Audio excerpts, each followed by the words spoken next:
is going to be one of the easier fixes you can do yourself. This is going to be changing out your LED bulb on your car.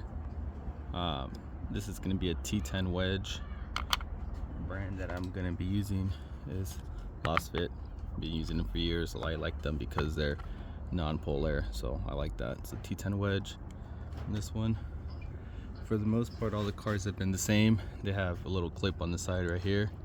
With that clip, all you're going to do is essentially just take a flathead screwdriver, push that clip against the side of the housing, and then pull out, and it should release it. So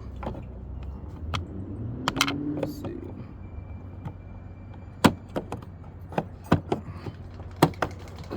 Just keep repeating it until you push it. So you're essentially pushing against this and then up here as well. So when you push against everything, just pull at the same time.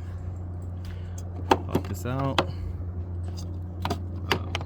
Most housings should be the same, where you're just going to twist counterclockwise until you can pull. You can remove these. Just literally pull it out. Since it's non-polar, you can put it any direction you want. It's not going to flash or anything. I know some places where some of the things matter if you go positive or negative, but it doesn't matter in this one. Always test it. I always unlock the car and it turns on the light by itself, and once I know it's good, just throw it back in.